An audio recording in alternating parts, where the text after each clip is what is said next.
আচ্ছা আপু, শুনছি আপনারা নাকি বিয়ে করছেন। হ্যাঁ, আমরা বিয়ে করছি। আচ্ছা, আপনার বয়স কতটুকু জানা যাবে? আচ্ছা, এখানে বয়সটা আসতেছে কোথা থেকে? আচ্ছা না, এটা না আসলে ওনার সাথে ওর পরিচয় হলো কি করে? ওনার সাথে আমার পরিচয় অনলাইনের মাধ্যমে। কতদিন হলো আপনার বিয়ে করছেন? এই তো 2 মাস। আচ্ছা আচ্ছা, ভাইয়া না আঙ্কেল বলবো, আসলে বুঝতে আঙ্কেল না ভাইয়া, আপনার বয়স কত? আমার এখন 62 চলছে।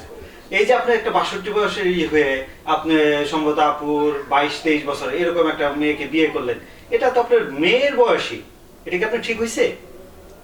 আসলে বিয়ের ব্যাপারটা আসলে বয়সের সাথে যায় না, এটা হচ্ছে মনের ব্যাপার। আসলে মন যদি ভালো থাকে আর এই মনের মাধ্যমে সমাজকে যদি উপকার করা যায় তাহলে এখানে বয়স কোনো ফ্যাক্টর নয়। না, এইখানে আপনি সমাজকে কথা ঠিক বললেন। আরেকটা জিনিস হলো যে আপনার যে বয়স, এখন ওনাকে কি আপনি এতদিন ধরে রাখতে পারবেন? আপনার কি মনে হয়? আমি যতদিন জীবিত রয়েছি ইনশাল্লাহ চেষ্টা করব অবশ্যই ধরে রাখার জন্য। আর ওরও সেই ইচ্ছাটা আছে আর কি। আচ্ছা আপু, আপনি কি আসলে ওনার টাকা দেখে বিয়ে করছেন? টাকা আসলে এখানে টাকাটা কেন আসতেছে? টাকা তো কোনো ম্যাটার না। হ্যাঁ, টাকা তো আসার কথা এখানে। আপনার একটা না, না, মেয়ে না, বয়স, একটা না না অবশ্য আপনি মেয়ে বয়স একটা হয়ে আপনি হয়তো বুঝতে ভুল করতেছেন। টাকা এখানে কেন আসবে? ভালোবাসার ভিতরে টাকা কেন আসবে ভাইয়া? ভালোবাসার জন্য তো অনেক ছেলেপেলে আছে। আপনার বয়স 30-32 বছর একটা ছেলেকে আপনি এখন আমার যদি ওনাকে ভালো লেগে থাকে, আমার তো 30-32 ছেলে পছন্দ হবে না, কারণ ভালো তো আমার এখানে লেগে গেছে অলরেডি। আমার ভালো লাগাটা এখানে আটকে আছে, এখান থেকে আমি বের হতে পারছি না।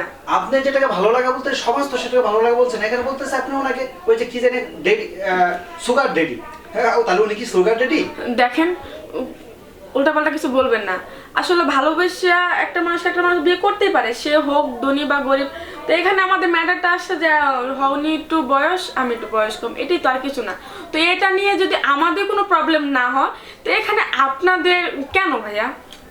এখানে আচ্ছা, আপনি কি একটা ওই যে 40-50 বছর বিধবা মেয়েকে বিয়ে করতে পারতেন না? আপনি ওনার মতো একটা আপনি টাকার জুড়ে বিয়ে করলেন, এটা কি টাকা জুড়ে কারণে বিয়ে করলেন? আসলে ঠিকই বলেছেন, 40-50 বছর বয়সের মেয়েকে বিয়ে করতে পারতাম, এটা ঠিক আছে, কিন্তু তাদের মন মানসিকতা এবং তাদের যে মাইন্ড, সেই মাইন্ড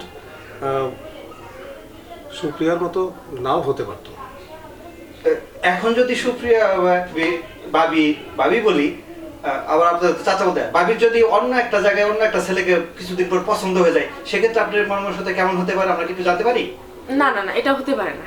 ওই যে আমি পূর্বেই বলেছি যে সম্পূর্ণ মনের ব্যাপার। না, এখন যদি সুপ্রিয়া ভাবি যদি আরেকটা ছেলেকে, ওনার বয়স একটা ছেলে যদি পেয়ে যায়, সে যদি চলে যায়, এতে আপনার কি একটু কষ্ট লাগবে না?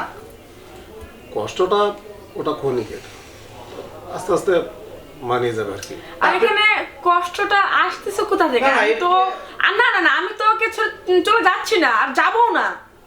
এটা তো আপনার আমরা তো যেটা সমাজ যেটা মনে করি, এটা আপনার মুখের কথা, আপনি তো যেতে পারেন। না, এটা মুখের কথা কেন হবে ভাইয়া? আমি ওকে ভালোবাসি তো আমরা বিয়ে করছি। আর ভালোবাসা তো কোনো অন্যায় না। আচ্ছা, আপনাকে কি বিয়ে উনি কোনো জোরে করে বা তুলে নিয়ে এরকম না কিছু? না না, জোর করে কেন করবে? আমরা নিজেরাই দুজন কাজে যে দুজনে বিয়ে করছি। শুধুমাত্র ফেসবুকে পরিচয়, ওইখান থেকে বিয়ে, এটা কেমন যেন একটা আশ্চর্যজনক আপা হলো না?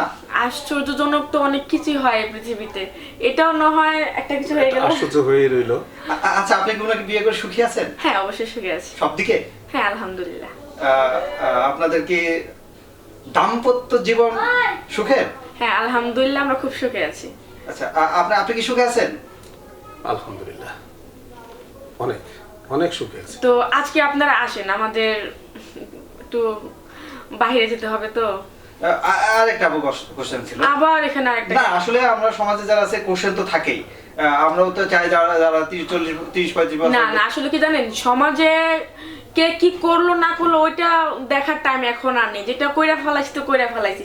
আর একটা জিনিস কি জানেন, আপনি যদি ভালো থাকেন, ওটা সমাজ কখনোই সেটা ভালো চোখে নিতে পারবে না, কারণ সমাজ কখনো কারো ভালো দেখতে পারে না। কেউ চাইবে না যে ও ভালো হোক বা একটু উপরে উঠুক, সবাই চাইবে তাকে আমরা নিচে টানে নামানো যায়। এটা হচ্ছে এখনকার সমাজ। তো ভাই আজকের মতো আপনারা আসেন। Thank you. তাহলে এই বিয়েটা কি আপনাদের একটা হ্যাঁ, সুখের মধ্যে আছে, আপনারা ভালো আছেন না? জি, জি, জি। এখন আপনারা আসেন ভাইয়া। এখন আমি আর একটা কথা বলি আচ্ছা, বল। সুপ্রিয়া। বিষয়টা হলো যে এই যে আমরা আমাদের এই বিয়েটা হয়েছে বিধায়ী কিন্তু আপনারা দৌড়ে চলে আসছেন হ্যাঁ। আমাদের সাক্ষাৎকার নেওয়ার জন্য। আগে কিন্তু কখনো আসেননি। আগে কিন্তু কখনো আসেন না না, আপনারা যে কাজটা করছেন এখানে কিন্তু সমাজ কিন্তু আসতে পারে। এটা একটা অসম বয়সের বিয়ে, এখানে সমাজ আসতে পারে না।